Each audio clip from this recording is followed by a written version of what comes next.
Salam sehat sahabatku. Berbagi kisah kali ini menampilkan kisah seorang hadiwati mungil menjalani HD sejak tahun 2010. Ia membayar sendiri selama 2 tahun. HD mandiri menghabiskan keuangannya sampai dia tidak mampu lagi membayar, putus asa, lalu dia pulang kampung ke Klaten. Di sana pun dia kesulitan HD. Berkat pertolongan pegawai rumah sakit dan seorang ibu tua yang mau meminjamkan SKTM-nya, maka sahabat kita ini bisa HD. Tahun 2014 ketika muncul JKN BPJS, dia memutuskan berhenti HD. Enggak mau HD lagi. Kenapa? Apa karena putus asa? Yuk, ikutin kisah sahabat kita ini. Kenapa dia pindah terapi?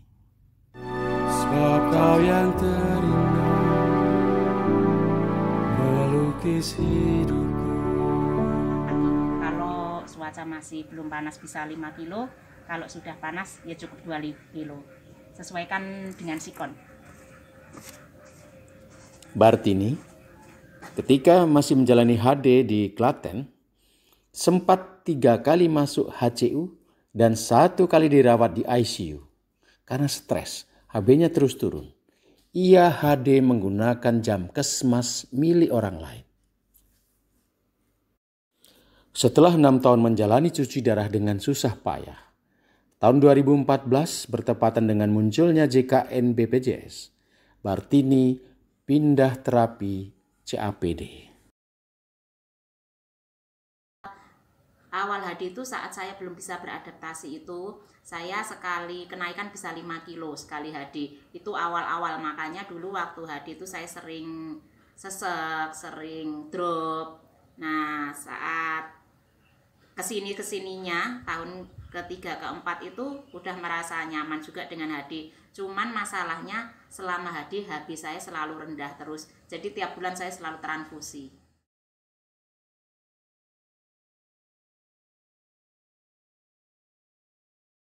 Kenapa saya pengen pindah CAPD? Karena dari awal saya pengen jadi pasien yang mandiri dan tidak mau mondar-mandir ke rumah sakit. Puji Tuhan selama mau proses CAPD semuanya berjalan lancar. Ya karena saya menggunakan BPJS, jadi saya ya ikut prosedur, jadi ikut sesuai antrian.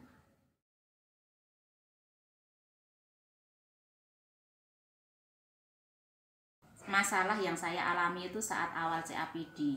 Saat itu saya seminggu operasi 2 kali. Operasi pertama, saya pas dibilas itu ternyata cairan nggak bisa keluar, nggak bisa masuk. Dan setelah di USG, ternyata ada omentum yang berbentuk seperti gurita ngelilit di selang dalam cairan. Akhirnya seminggu kemudian saya dioperasi dengan posisi perban pertama, yang operasi pertama belum dibuka, akhirnya operasi di tempat lain. Dan setelah itu lancar sampai sekarang, tidak ada masalah lagi. Dari saya lepas training CAPD sampai hari ini sudah tidak HD sama sekali.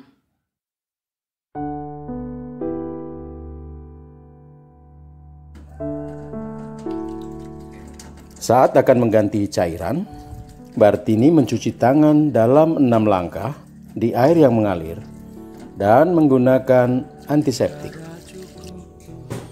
Setelah itu memakai masker dan menyemprot tangan dengan alkohol 70%. Ambil cairan, lihat dextrose. Biasanya Bartini menggunakan yang 1,5 baik siang maupun malam. Cek cairan dialisat, kejernihannya, expirednya, ada kebocoran atau tidak.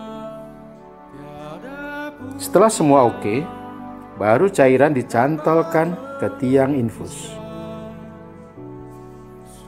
Lap meja kecil, semprot dengan alkohol 70%, siapkan timbangan, minicap, baru kemudian mulai mengganti cairan.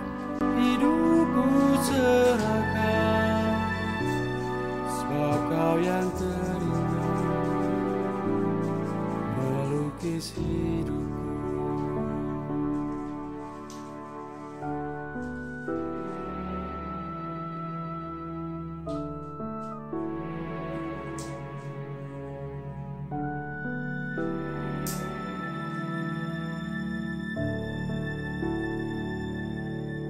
Di saat ku jauh, Engkau datang Tuhan. Saat ku tersesat, Kau menjemputku. Sebab Kau baik Tuhan, sebab Kau lembut Tuhan, sebab Kau sabar Tuhan, sebab Kau kasih Tuhan. Tiada pujinya dapat melukiskan sungguh baik Tuhan, sungguh mulia Tuhan. Dalam tangan-Mu hidupku serahkan, sebab Kau yang terindah melukis hidupku. Sebab Kau yang terindah melukis hidupku.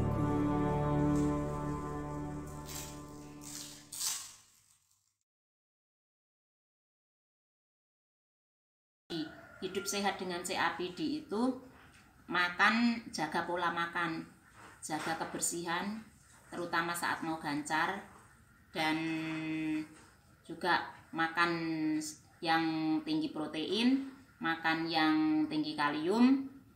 Biasanya kalau pasien CAPD itu kalium cenderung rendah, jadi kita wajib tiap hari makan yang tinggi protein, dan buah-buah tiap hari itu rutin, terutama buah yang tinggi kalium. Dan juga usahakan selalu dalam keadaan bersih saat mau gancar, cuci tangan 6 langkah di air mengalir, tak lupa selalu pakai SOP CAPD. Jangan sepelekan hal-hal yang kecil, terutama saat cuci tangan, saat semprot alkohol, saat pakai masker. Pokoknya harus ikuti sesuai prosedur CAPD. Sahabatku, ternyata pindah terapi dari HD ke CAPD tidak perlu menunggu kondisi buruk, nggak perlu menunggu bermasalah, juga bukan karena ingin hidup bebas, makan bebas, minum bebas. Sahabat kita Bartini sudah membuktikan bahwa dia pindah terapi dari HD ke CAPD karena ingin sehat, ingin mandiri. Ada yang ingin mencoba? Kita perlu mempelajari berbagai alternatif, bukan pengobatan alternatif ya, alternatif terapi gagal ginjal, antara lain transplantasi, hemodialisa, dan CAPD. Pelajari semuanya, karena siapa tahu itu berguna. Salam sehat. Kita berjumpa lagi pada perjalanan yang akan datang.